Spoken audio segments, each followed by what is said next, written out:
ഇല്ലാ കഥകളാണ് ഇന്ന് ഏട്ടൻ തമ്പുരാൻ ക്ഷേത്രമുറ്റത്ത് വിളിച്ചു പറഞ്ഞതെല്ലാം.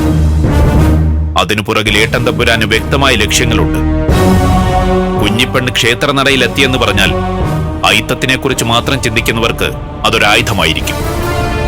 അത് ഇളക്കിവിടാനാണ് ഏട്ടൻ തമ്പുരാൻ ശ്രമിച്ചത്. ആർക്കെതിരെ? നമുക്കെതിരെ.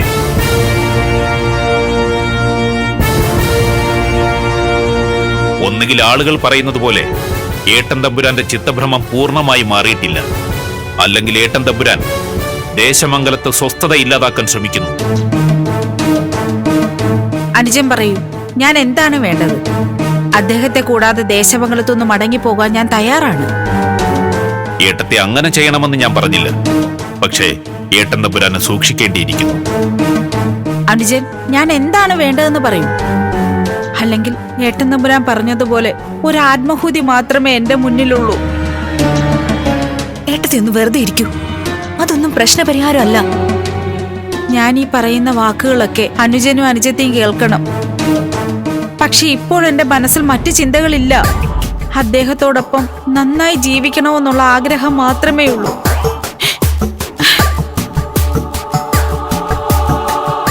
പാവ ഏട്ടത്തി മനസ്സ് തിരുത്താൻ ശ്രമിക്കുന്നുണ്ട്. പക്ഷേ മീനാക്ഷി, കൊട്ടാരക്കെട്ട് നീറിപ്പുകയാൻ തുടങ്ങിയിരിക്കും. ആ ചിന്ത ഇപ്പോൾ ജനങ്ങളുടെ മനസ്സിലുമുണ്ട്. അവരുടെ ആശങ്ക അകറ്റിയേ പറ്റൂ.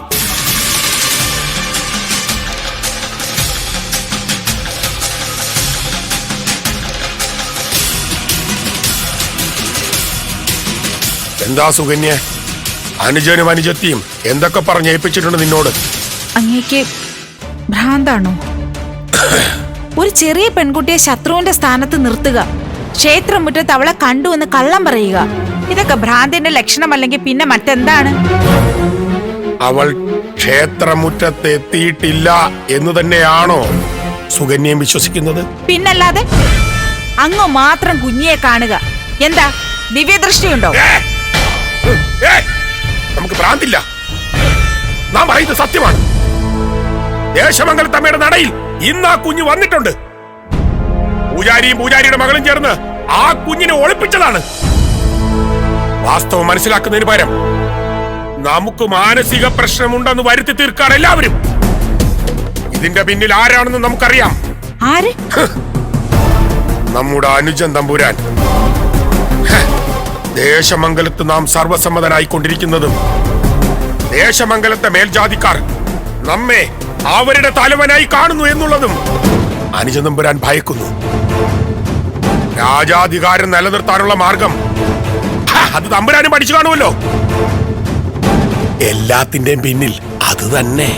ഇല്ല, അനുജൻ തമ്പുരാൻ ഒരിക്കലും അങ്ങേക്കെതിരായിട്ട് ചിന്തിക്കില്ല. അതെനിക്ക് ബോധ്യപ്പെട്ട കാര്യമാണ്. ഒരു കാര്യം ഞാൻ അങ്ങയോട് പറയാം. മറ്റുള്ളവരുടെ ദുഷിച്ച വാക്ക് കേൾക്കാൻ വേണ്ടി മാത്രം ദേശമംഗലത്തിൽ ഞാൻ നിൽക്കില്ല. എങ്കിൽ സുകന്യയ്ക്ക് പോകാം. ചിത്രഭാനു ദേശമംഗലം വിട്ട് പുറത്തു പോകുന്നില്ല. വേണ്ട, രാജസ്ഥാനത്തിനോടുള്ള ആർത്തി അങ്ങ് മനസ്സിൽ നിന്ന് ഉപേക്ഷിക്കണം. നമുക്ക് പഴയ പോലെ സാധാരണ മനുഷ്യരായി ജീവിക്കാം. സുകന്യയുടെ ചിന്തകൾ അവർ മാറ്റിമറിച്ചു. നല്ലതാണത്. അനുജനും അനുജത്തിക്കും മുൻപിൽ നല്ലവളായി ചമയാൻ കിട്ടുന്ന അവസരം അത് ഉപയോഗിച്ചു. അതും നല്ലത്. പക്ഷേ ഉപദേശങ്ങളും കൊണ്ട് ചിത്രഭാനുവിന്റെ മുമ്പിൽ വരുമ്പോൾ സൂക്ഷിക്കണം. ഇനി അങ്ങോട്ട് പ്രത്യേകിച്ച് സൂക്ഷിക്കണം. തമ്പുരാൻ, മിണ്ടിപ്പോകരുത്. നമ്മുടെ വിധി കുറിക്കുന്നത് അനുജനോ അനുജത്തിയോ സുകന്യയോ അല്ല, നാമാണ്. നമ്മുടെ വിധി കുറിക്കുന്നതിനൊപ്പം തന്നെ ദേശമംഗലത്തിന്റെ വിധി കുറിക്കാനും നമുക്കറിയാം. ദേശമംഗലത്തിന് ഇനിയൊരു സ്വസ്ഥതയില്ല. ദേശമംഗലത്തെ തമ്പുരാനും ഇനിയൊരു സ്വസ്ഥതയുണ്ടാവില്ല.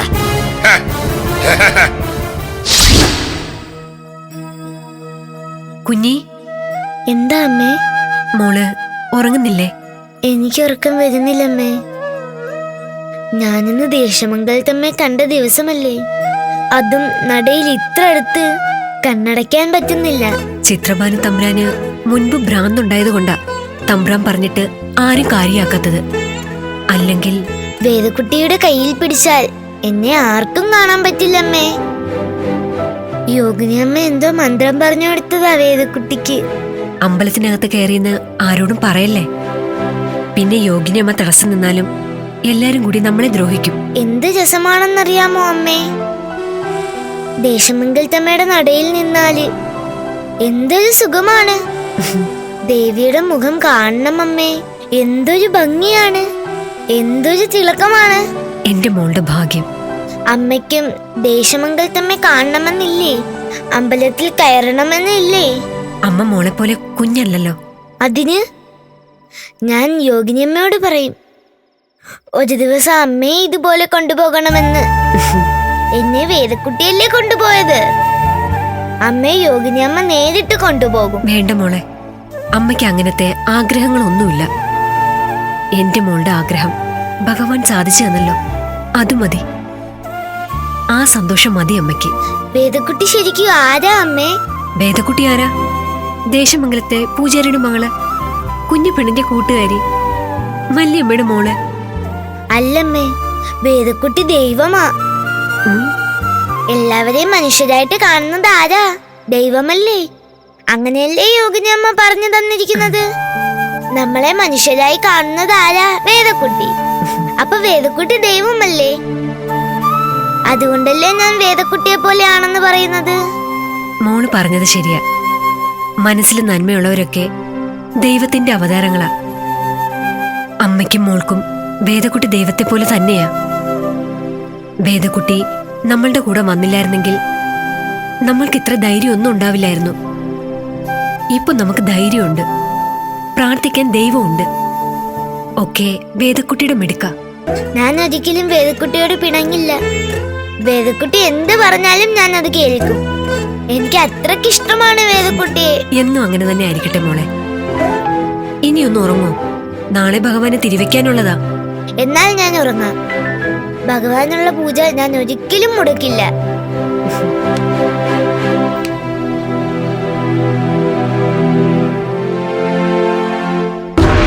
തമ്പുരാൻ, എന്തിനാ അടിയനെ വിളിപ്പിച്ചത്? ദേശമംഗലത്തെ ചിലർ ദേശവിരുദ്ധ പ്രവർത്തനം നടത്തുന്നത് തമ്പുരാന്റെ ശ്രദ്ധയിൽപ്പെട്ടിരിക്കുന്നു. ദേശത്തിന്റെ ഭദ്രതയാണല്ലോ പ്രധാനം. അതുകൊണ്ട് തന്നെ അത്തരക്കാരെ കണ്ടെത്താനും ശിക്ഷിക്കുവാനുമാണ് തമ്പുരാൻ തീരുമാനിച്ചിരിക്കുന്നത്. നമ്മുടെ ഈ ദേശത്ത് ആരാണ് തമ്പുരാൻ അങ്ങനെയുള്ളവർ? ഉണ്ട്. ദേശദ്രോഹികളെ കണ്ടുപിടിക്കുക എന്ന് പറയുമ്പോൾ അവർക്ക് കാരാഗൃഹം മാത്രമല്ല, അവരുടെ സ്വത്തുവകകൾ കണ്ടുകെട്ടാൻ കൂടി തമ്പുരാൻ തീരുമാനിച്ചെന്നിരിക്കും. തീർച്ചയായും അത് വേണം തമ്പുരാൻ. അത്തരക്കാർക്ക് കഠിനമായ ശിക്ഷ തന്നെ കൊടുക്കണം. തമ്പുരാന്റെ മുമ്പിലെത്തിയിരിക്കുന്ന ദേശദ്രോഹികളുടെ കൂട്ടത്തിൽ സുധാംശുവിന്റെ പേരും ഉണ്ട്. അല്ല തമ്പുരാനെ, അടിയന്റെ പേരോ? തമ്പുരാൻ കളി പറയുകയാണ്. അടിയൻ ദേശമംഗലം തമ്മയുടെ ഭക്തനാണ്. ദേശമംഗലം തമ്പുരാനോട് കൂറുള്ള പ്രജയാണ്. ഒരു വാക്കുകൊണ്ട് പോലും അടിയനിൽ നിന്ന് രാജ്യദ്രോഹം ഉണ്ടായിട്ടില്ല. ഉണ്ടായാലോ? ദേശമംഗലം വാഴുന്ന നമ്മുടെ പൊന്നനുജനോട് സുധാംശുവിനെ കുറിച്ച് നാം അങ്ങനെ പറഞ്ഞാലോ? അയ്യോ തമ്പുരാൻ, ശിരസ്സരിയാൻ കൽപ്പന ഉണ്ടാവില്ലേ? സമ്പാദിച്ചു കൂട്ടിയതൊക്കെ കൊട്ടാരം ഖജനാവിലേക്ക് മുതൽ കൂട്ടാനുള്ള കൽപ്പന ഉണ്ടാവില്ലേ? അടിയനൊന്നും മനസ്സിലാകുന്നില്ല തമ്പുരാൻ. കാട്ടുവാസിയായ മല്ലിയും മകളും ഈ നാടിന്റെ ശാപമാണ്. അത്തരമൊരുത്തിക്ക് ജോലിയും കൂലിയും അന്നവും നൽകുന്നത് സുധാംശു ആണ്. തമ്പുരാൻ, ദേശദ്രോഹത്തിന്റെ പട്ടികയിൽ സുധാംശുവിന്റെ പേരെഴുതി ചേർക്കാൻ നമുക്കിത് ധാരാളം. അയ്യോ അരുത് തമ്പുരാൻ, അടിയനെ ദ്രോഹിക്കരുത്. എങ്കിൽ രക്ഷപ്പെടാനുള്ള മാർഗം നാം തന്നെ ഉപദേശിച്ചു തരാം. മല്ലി, അവൾ നമ്മുടെ ശത്രുവാണ്. അവളെ ഇല്ലായ്മ ചെയ്യുവാനുള്ളൊരു കാരണം സുധാംശു കണ്ടെത്തുകയാണെങ്കിൽ അതിൽ നിന്നും നിങ്ങളെ മോചിപ്പിക്കാൻ നാം തയ്യാറാണ്. തമ്പുരാൻ, എനിക്ക് അവളെ ഇല്ലാതാക്കാനൊന്നും. കാരണമുണ്ടാക്കാനാണ് പ്രയാസം, ശിക്ഷ നടപ്പാക്കാനല്ല. അതിന് നാമുണ്ട്. ഒരു കാര്യം മനസ്സിലാക്കിക്കോളൂ സുധാംശു, തന്റെയും കുടുംബത്തിന്റെയും ഭാവി ചിത്രഭാനുവിന്റെ കൈപ്പിടിയിലാണ്. തമ്പുരാൻ, എത്രയും പെട്ടെന്ന് മല്ലിയെ ഇല്ലാതാക്കാനുള്ള മാർഗം കണ്ടുപിടിച്ചാൽ സുധാംശുവിന് ദേശമംഗലത്തെ ഒരു നല്ല പ്രജയായി തുടരാം. അതല്ല, നമ്മുടെ വാക്കുകൾ മറികടക്കാനാണ് ഉദ്ദേശിക്കുന്നതെങ്കിൽ സുധാംശുവിന്റെ യാത്ര കാരാഗൃഹത്തിലോട്ടായിരിക്കും. അയ്യോ തമ്പുരാൻ, അടിയൻ എന്ത് വേണമെങ്കിലും ചെയ്യാം, എന്ത് വേണമെങ്കിലും. എങ്കിൽ സുധാംശു മടങ്ങിപ്പോ. ഇനി ഇവിടുന്ന് സുധാംശുവിന്റെ മനസ്സിൽ ഒരു ചിന്ത ഉണ്ടാകാൻ പാടുള്ളൂ, മല്ലിയുടെ നാശം. പോ. തമ്പുരാൻ,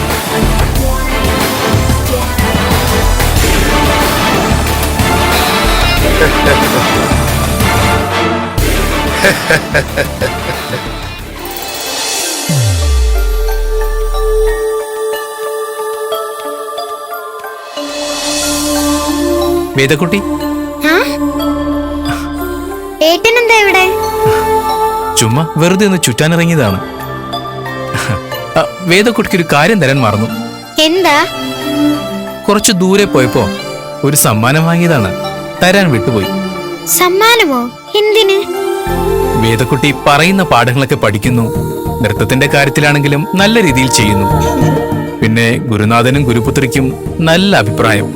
അപ്പൊ സമ്മാനം തരണമെന്ന് ഏട്ടന് തോന്നി. എന്താ വേണ്ടേ? കുഴപ്പമില്ല.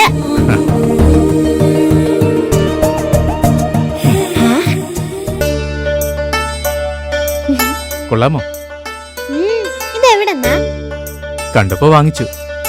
ഇത് ഊതി നോക്കിയാൽ ശബ്ദം വരുമോ? ഏയ് ഇല്ലില്ല, ഇത് വെറും ഒരു കളിപ്പാട്ടം പോലെ കയ്യിൽ കൊണ്ടു നടക്കാം. എന്നാ ഞാൻ പോയിക്കോട്ടെ. വേദക്കുട്ടി ഒന്ന് നിന്നേ. വേദക്കുട്ടിയുടെ കയ്യിൽ ഈ ശംഖ് കാണുമ്പോൾ വർണ്ണക്കുട്ടി ഇത് എന്താണെന്ന് ചോദിക്കില്ലേ? വർണ്ണമോൾ ചോദിക്കുകയൊന്നുമില്ല. വർണ്ണ എത്രയോ വലിയ സമ്മാനങ്ങൾ കാണുന്നതാണ്.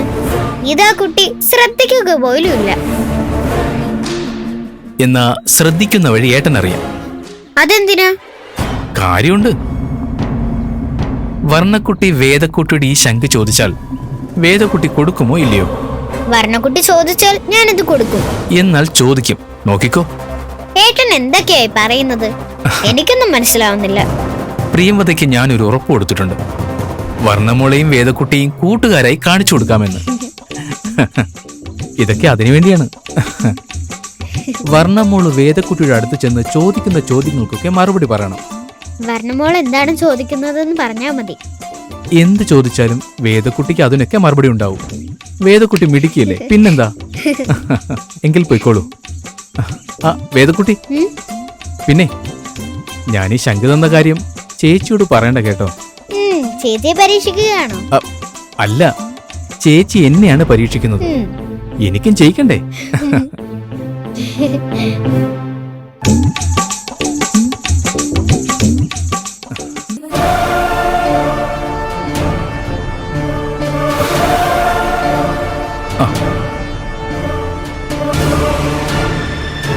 വർണ്ണമോളെ, എന്താ? വർണ്ണമോൾക്ക് എന്നോട് ദേഷ്യമാണോ? ഞാൻ എന്തിനാ നിങ്ങളോട് ദേഷ്യപ്പെടുന്നത്? അല്ല, വർണ്ണമോളൊന്നും ചിരിക്കുന്ന പോലും ഇല്ലല്ലോ. ഞാൻ എന്തിനാ നിങ്ങളെ കാണുമ്പോ ചിരിക്കുന്നത്? നിങ്ങൾ ഗുരുവിന്റെ ശിഷ്യനല്ലേ, അല്ലാതെ ഞാനോട് ബന്ധമൊന്നുമില്ലല്ലോ. വർണ്ണമോളുടെ ഈ ശാഠ്യം കാണാൻ എന്ത് ഭംഗിയാണെന്നറിയോ? ഓഹോ, എങ്കിൽ ഞാൻ നിത്യേനെ കൺമുമ്പിൽ വന്ന് നിന്ന് കുറച്ച് ഷാട്ടിങ് കാണിക്കാം. എന്താ, മതിയോ? വർണ്ണമോളോട് തർക്കിക്കാനൊന്നും ഞാനില്ല. പക്ഷെ ഒരു കാര്യം, വർണ്ണമോളോട് രഹസ്യമായിട്ട് എനിക്കൊരു കാര്യം പറയാനുണ്ട്. എന്താ? വേദക്കുട്ടിയുടെ കാര്യമാണ്. എനിക്ക് അവളുടെ ഒരു കാര്യം കേൾക്കണ്ട. കേട്ട് കഴിഞ്ഞാൽ അത് വർണ്ണമോൾക്ക് ഉപകാരമുള്ളതാണെങ്കിലോ? എന്നാൽ കേട്ടോളൂ, വേദക്കുട്ടിയുടെ കയ്യിൽ അതിവിശിഷ്ടമായ ഒരു ശംഖുണ്ട്. എന്ത് വിശിഷ്ടം? ആ ശംഖ് ദേവകൾ ഉപയോഗിച്ചിരുന്ന ശംഖാണ്. കള്ളം.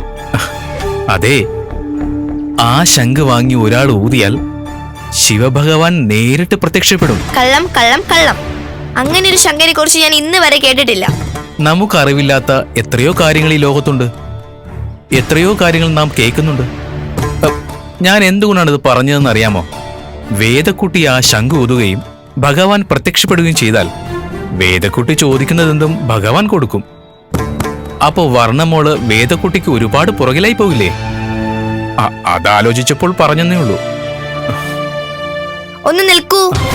ശരിക്കും ആ ശങ്കിന് അത്രയും വിശേഷമുണ്ടോ? ഉണ്ട്. ഭഗവാൻ പ്രത്യക്ഷപ്പെടുമെന്ന് ഉറപ്പാണോ? ഉറപ്പ്. എനിക്കിങ്ങനെയൊന്ന് കിട്ടാൻ എന്താ ചെയ്യേണ്ടത്? അതിനാവില്ലല്ലോ. അതിവിശേഷപ്പെട്ട വസ്തു ഒന്നല്ലേ കാണൂ.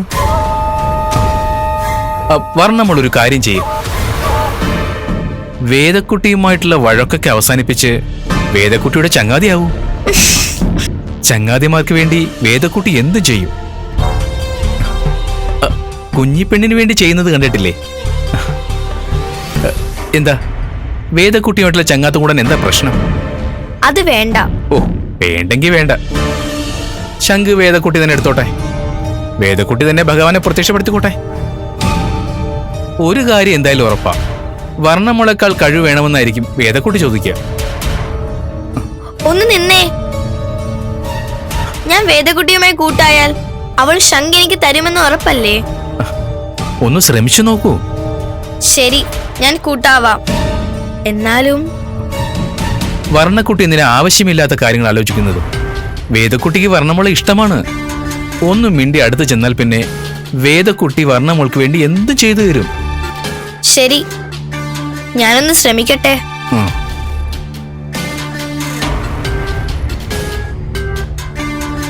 ഇനി അവരുടെ സൗഹൃദത്തിന്റെ കാര്യത്തിൽ സംശയമൊന്നും വേണ്ട. വർണ്ണമോള് വേദക്കുട്ടിയോട് എങ്ങനെയും കൂട്ടാവും. എനിക്കൊരു ജയവും ആവും.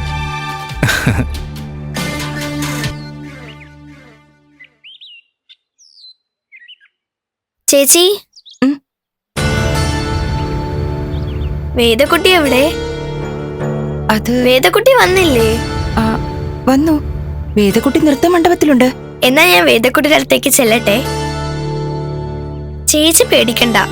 വേദക്കുട്ടിയോട് വഴക്ക് കൂടാനൊന്നുമല്ല ഞാൻ പോകുന്നത്. അവളോട് കളിക്കാനാണ്, സംസാരിച്ചിരിക്കാനാണ്. ഞാൻ പോട്ടെ.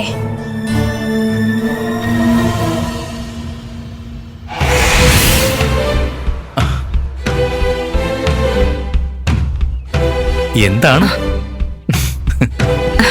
ഗംഗാദത്തനാള് കൊള്ളാലോ. ഇതുവരെ ഇല്ലാത്ത സന്തോഷത്തിൽ വർണ്ണമോള് വന്നിരിക്കുന്നു. വേദക്കുട്ടിയെ തിരക്കുന്നു. ഒന്നിച്ച് കളിക്കാൻ പോവാന്ന് പറയുന്നു. ഇതെങ്ങനെയാ?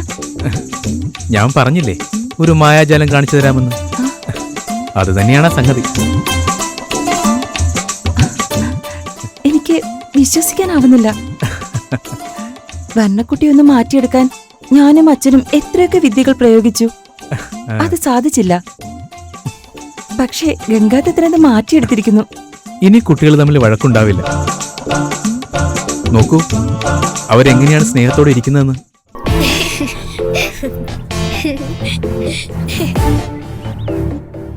ഒരു കാര്യത്തിൽ എനിക്ക് അല്പസങ്കടമുണ്ട് കേട്ടോ. എന്താണ്? ജീവിതത്തെക്കുറിച്ച് ഇത്രയും അറിവുള്ള ഒരാൾ രണ്ട് കുഞ്ഞുങ്ങളുടെ വഴക്കിനെ ഇത്രയും പേടിച്ചല്ലോ. അതിൽ വലിയ സങ്കടമുണ്ട്. ഒരുപക്ഷെ ഗംഗാദത്തിന്റെ കഴിവ് തെളിയിക്കാൻ വേണ്ടിയായിരിക്കും ഇതിങ്ങനെ ബാക്കി കിടന്നത്. എന്തായാലും സ്വന്തം കഴിവ് കുറവ് സമ്മതിച്ചു തരരുത്. സമ്മതിച്ചു. ഈ ഒരു വിഷയത്തിൽ എന്റെ കഴിവ് കുറവ് സമ്മതിച്ചു.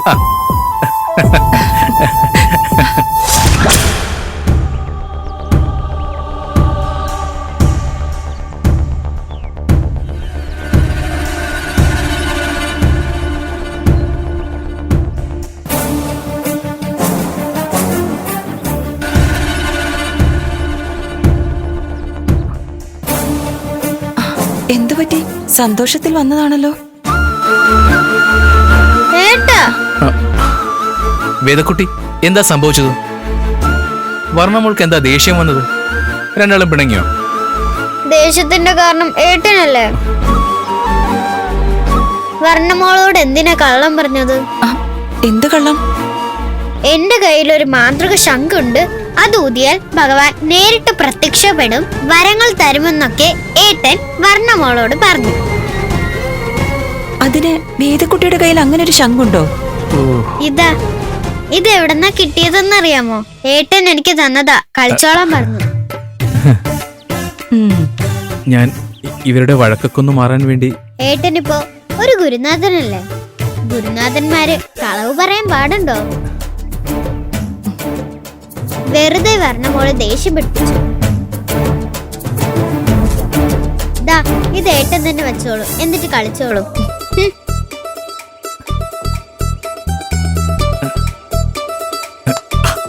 ഞാനൊന്ന് പരീക്ഷിച്ചതല്ലേ. ഞാനാണ് മണ്ടി. എന്തോ മഹാകാര്യം ചെയ്തു എന്ന് കരുതി വല്ലാതങ്ങ് അഭിനന്ദിച്ചു. ഇതായിരുന്നോ ഇത്രയും ബുദ്ധിയുള്ള ഒരാൾ കണ്ടുപിടിച്ച ഉപായം? പ്രിയംവദ മറ്റാരോടും പറയണ്ട, പറ്റിപ്പോയി. ഇനിയുമുണ്ടോ പരീക്ഷണങ്ങൾ? ഇല്ല, ഇതോടെ നിർത്തി.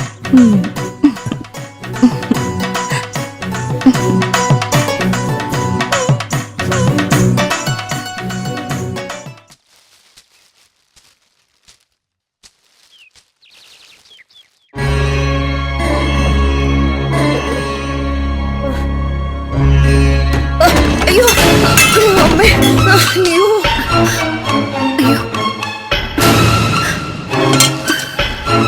അയ്യോ. തമ്പ്രാട്ടി, എന്തു പറ്റിയതാ? അയ്യോ, കാല് തെന്നി വീണു. എനിക്ക് എഴുന്നേക്കാൻ വയ്യ. ഒന്നിങ്ങ് വരൂ. ഞാൻ അകത്തേക്ക് കയറാൻ പാടില്ലല്ലോ. എനിക്ക് ഒട്ടും വയ്യ. കയറി വന്നോളൂ, അല്ലെങ്കിൽ ഞാനിവിടെ കിടന്ന് ചാകും. അയ്യോ, ഒന്ന് വരുമോ? എന്നെ ഒന്ന് പിടിച്ച് എഴുന്നേൽപ്പിക്ക്.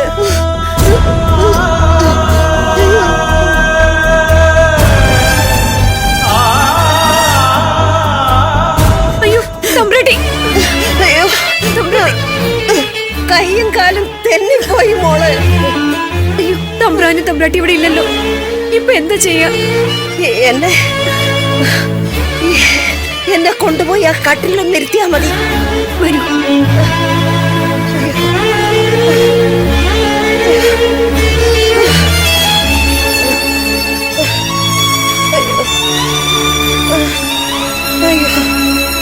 എനിക്ക് കുറച്ച് വെള്ളം എടുത്ത് തരൂ മോളെ. ഇതമ്മേ.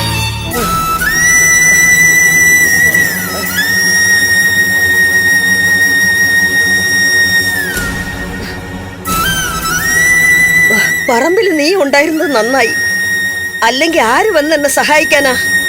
ഞാൻ വീട്ടിനകത്ത് കയറിയത് തമ്പ്രാനും തമ്പ്രാട്ടിക്കും ഉറപ്പായിട്ട് ഇഷ്ടമാവില്ല.